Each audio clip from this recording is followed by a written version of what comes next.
నల్లబడిపోయాను, నేను నల్లబడిపోయాను, నేను నల్లబడిపోయాను.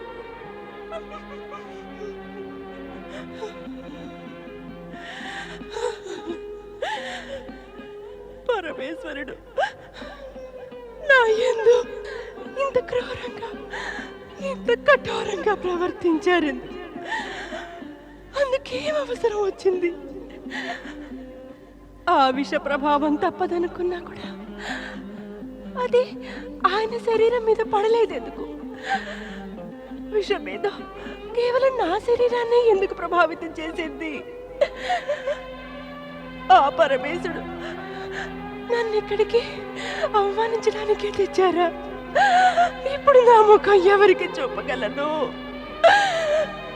పార్వతి, ఎందుకలా ఆలోచిస్తున్నావు? మరి అలా ఆలోచించక వేరే మార్గం లేకుండా చేశారు కదా. లేదు, నేనలా ఏమీ చేయలేదు. నీ ఈ విచారమంతా కేవలం స్త్రీ సహజమైన క్షోభ మాత్రమే.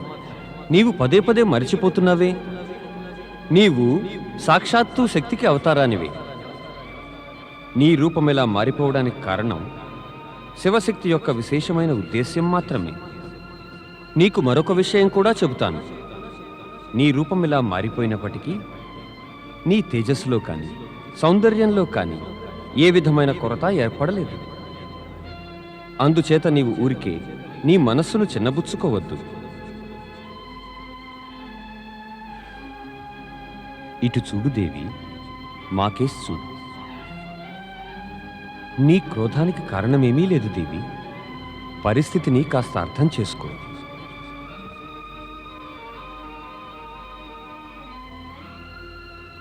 నాతో మాట్లాడవా?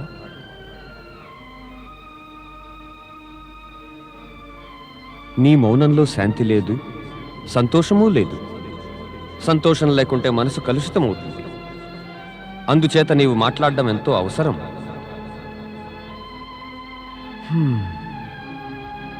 సరే, కానీ నీ ఇష్టం.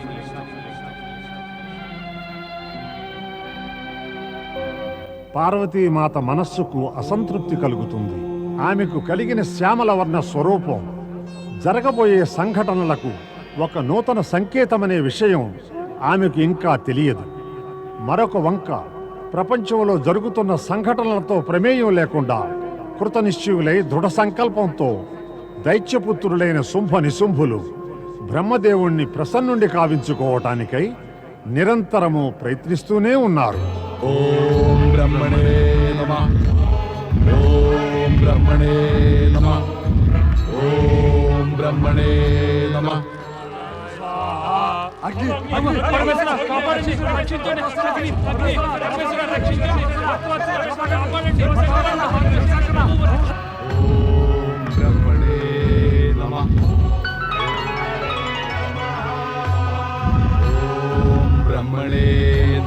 వరుణదేవ, ఈ భయంకరాగ్నిని శమింపచేయండి.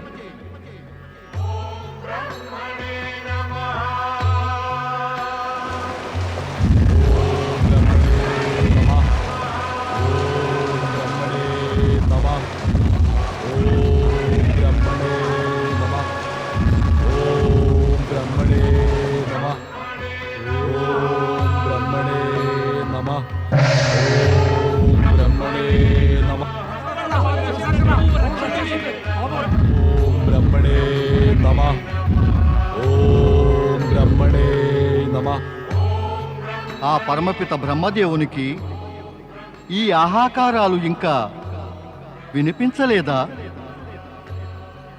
ఓ ప్రభు, అటవీ ప్రాంతంలో ఉన్న వారి గతి ఏమవుతుంది? ఈ భీషణ జ్వాలల నుండి వారిని రక్షించండి. స్వామి, శుంభ నిశుంభుల తపస్సు ఉగ్రతరమైపోయి చరమస్థాయిని అందుకుంది. వారి తపోబలం జాగృతమైపోయింది. వారి తపోజ్వాలల వల్ల వన ప్రాంతంలోని ప్రజలు ఆహాకారాలు చేస్తున్నారు. భూలోకవాసులైన ఈ ప్రజలను రక్షించడానికి తమరు వెంటనే అక్కడికి వెళ్ళవలసిందే. అవును దేవి, నీవు చెప్పినదేది నాకు తెలియనిది కాదు సుమా. మీకన్నీ తెలుసంటారు, అయినా మౌనంగా ఉన్నారే. ఇక్కడి నుంచి కదలరే మీరు? అక్కడికి వెళ్ళటం లేదే? అవును సరస్వతీదేవి, నేనింతదాకా వారు తపస్సు చేస్తారనే ఎదురు చూశాను. నాకు తెలుసు, శుంభ నిశుంభులు తమ పూర్వజులైన రాక్షసుల కన్నా బలవంతులు, మరింత శక్తివంతులు కాగలరు. దేవతలు కూడా ఒక తప్పు చేశారు. ఏమా తప్పు స్వామి? వారికి నేనిచ్చిన ఆదేశాన్ని అవహేళన చేస్తూ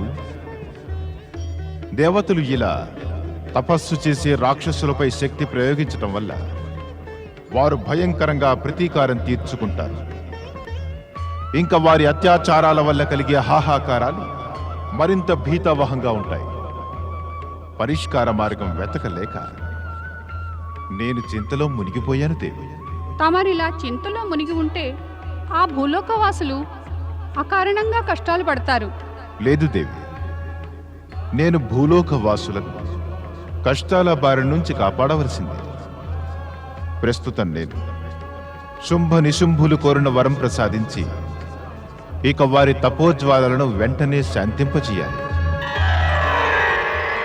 ఓం బ్రహ్మణే నమః. ఓం బ్రహ్మణే నమః.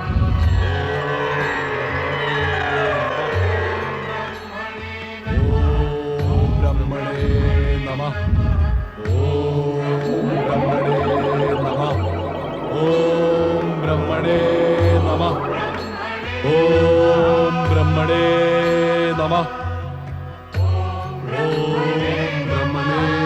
నమః.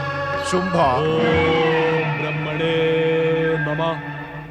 ఓం బ్రహ్మణే నమః. నిశుంభ,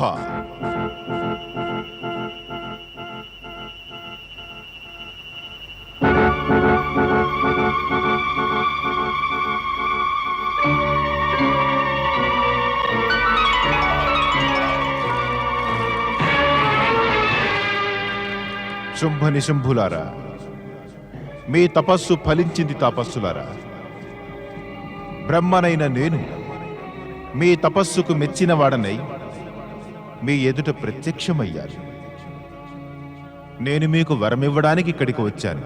మీరు వరమిచ్చేవారు కాదు, మాకు శత్రువులే బ్రహ్మదేవా. తపస్సులో మాకిన్ని కష్టాలు ఎందుకు కలిగించారు? మా పట్ల ఈ పక్షపాతం ఎందుకు? మాకు తెలుసు మీరు దేవతలకే పరమపితలని. మీరే కదా దేవతలను మాపై అత్యాచారాలకు ప్రేరేపించినది. దానివల్ల మేము తపస్సు మానితే మీరు వరాలు ఇవ్వక్కర్లేదనేగా. అదంతా మీ యొక్క భ్రమయే. మా విధానంలో వీరు వారు అంటూ పక్షపాత భావమేమీ ఉండదు. అది మానవుల్లోనూ దానవుల్లోనూ ఉంటుంది. అయితే ప్రత్యక్షమవడానికి ఇంత ఆలస్యమా బ్రహ్మదేవా? నేను మిమ్మల్ని పరీక్షించాను. ఏమా పరీక్ష?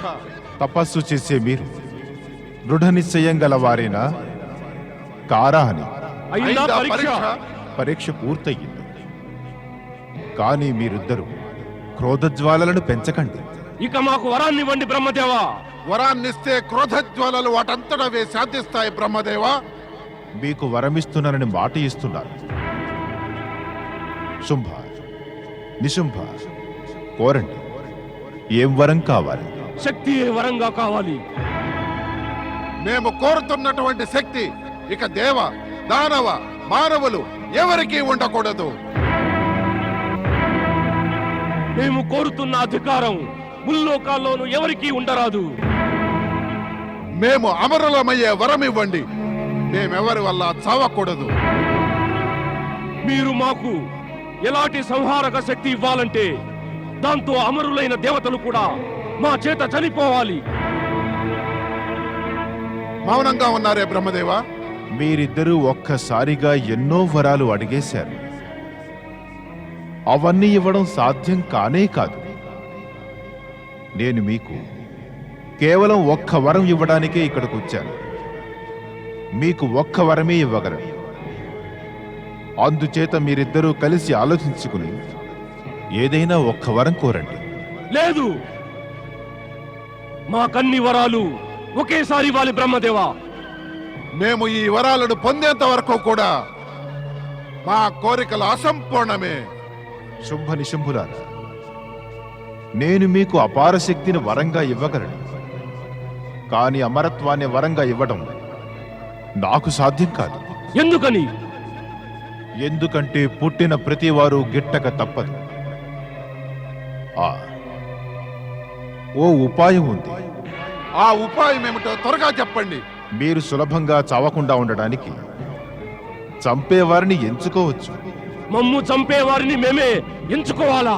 మమ్మల్ని చంపేవారిని మేము చంపలేమా? మీరిద్దరూ బుద్ధిని ఉపయోగించండి. నాకు తెలుసుననుకోండి, అసురులకు ఎక్కువ తెలివితేటలు ఉండవని. అయినా ఉన్నదాన్ని ఉపయోగించండి. మరణమనేది తప్పదు. మీరిద్దరూ అసురులు కదా, అందుచేత మీకు సహజమైన మరణం కలగదు. మీరు తప్పకుండా పుణ్యాత్ములైన శత్రువు చేతిలోనే చనిపోతారు. చనిపోతామా? అయితే మీ వరం ఏం చేసినట్టు బ్రహ్మదేవా? ఇంత కఠోర తపస్సు చేసింది చనిపోవటం కోసమా?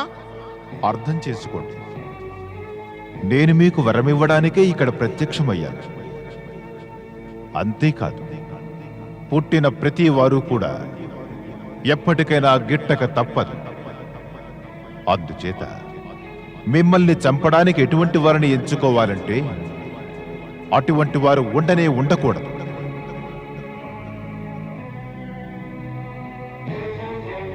బ్రహ్మదేవా, మీరు మళ్ళీ అదే మాట అంటున్నారు. అది మా బుద్ధికి అందలేదు. చెప్పేదేదో స్పష్టంగా చెప్పండి బ్రహ్మదేవా. అయితే వినండి, మీరెలాంటి వరం అడగవచ్చు. మీరిద్దరి మరణం ఏ పురుషుని చేత కలగరాదు. అవును, అవునవును, మాకు ఈ వరమే కావాలి బ్రహ్మదేవా. ఇక మా మృత్యువు ఏ పురుషునిచే జరగకూడదు. పురుషుడే మమ్మల్ని చంపలేకపోతే ఇక స్త్రీ మమ్మల్ని చంపేటటువంటి సాహసం ఎలా చేయగలదు? అయితే మనం చావనే చావము. పురుషులు మనల్ని చంపకపోతే, స్త్రీలు మనల్ని చంపలేకపోతే మేము అమరులమైనట్టే. మళ్ళీ బాగా ఆలోచించుకోండి, స్త్రీ శక్తి తక్కువేమీ కాదు. బ్రహ్మదేవా, మమ్మల్ని చంపే స్త్రీ ఎలా ఉండాలంటే ఆమె తల్లి గర్భాన జన్మించకూడదు. ఆ స్త్రీ వివాహిత కారాదు, కన్యావాలి. ఆమె మమ్మల్ని చంపాలంటే మా మనసుల్లో ఆమె పట్ల ఆకర్షణ కలగాలి. అలా అయితే అటువంటి స్త్రీ ఎక్కడా ఉండదు. ఇక మా మరణం అసంభవం. అవును బ్రహ్మదేవా, మాకీ వరమే కావాలి. తథాస్తు.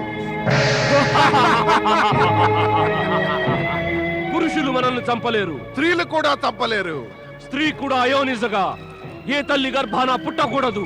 అది కన్యయే, వివాహిత కాదు. నిజంగా ఓ నిశుంభ, మనమిక అజేయులం. అవును సోదరా, మనం అమరులమయ్యాం.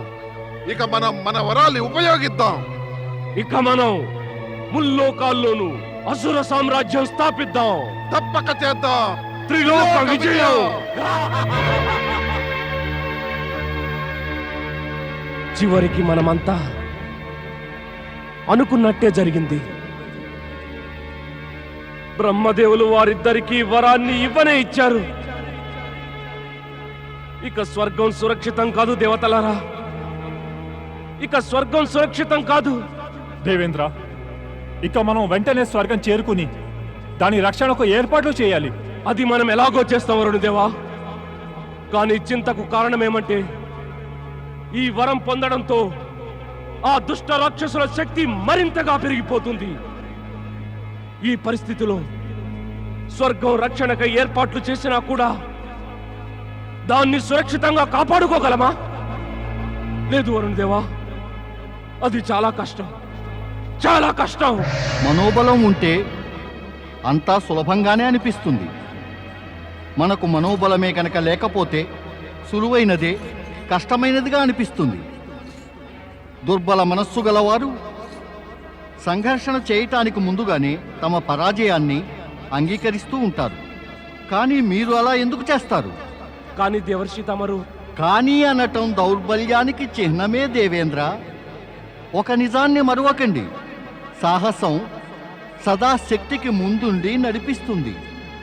ఎవరైనా సాహసం కోల్పోయినట్లయితే వారు శక్తిని కోల్పోయినట్టే. దేవేంద్ర, సాహసం లేని చోట శక్తి అనేది ఉండనే ఉండదు. ఎవరైనా శక్తిహీనులవుతున్నారంటే వారు సాహసహీనులయ్యారన్నమాటే. నారాయణ నారాయణ. తమరి మాటలు వినడానికి ఎంతో బాగుంటాయి దేవర్షి, కానీ ఆచరణలో వీటి వల్ల ఏం ఉపయోగం? సచేతనులైన వారికి నిస్సందేహంగా నేను చెప్పేది ఉపయోగకరమే. మరి మీ అందరికీ ధైర్యే సాహసే లక్ష్మి అని అనిపించకపోతే నా ఉద్దేశంలో మీకెవరికీ కూడా నమ్మకం లేదనే చెప్పాలి. నారాయణ నారాయణ. దేవర్షి, మేమసలే ఇన్ని బాధలు పడుతూ ఉంటే మీరిలా మీ వ్యంగ్య బాణాలతో మమ్మల్ని ఎందుకు ఇంకా బాధిస్తున్నారు? లేదు దేవేంద్ర, లేదు. నారదుడు ఎప్పుడూ ఎవరినీ బాధించడు.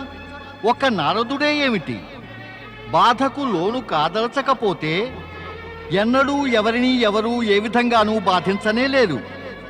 నిజం చెప్పాలంటే దేవేంద్ర, వ్యక్తుల దౌర్బల్యమే వారి బాధను పెంపొందించి దాని యొక్క పరిణామాన్ని మరింతగా పెంచివేస్తుంది. నా మట్టుకు నేను కేవలం మార్గదర్శకుడిగా సూచన మాత్రం ఇవ్వదలిచాను. మేము మిమ్మల్ని కోరేది అదే దేవర్షి. చెప్పండి, మాకు మీరిచ్చే సూచన ఏమిటి?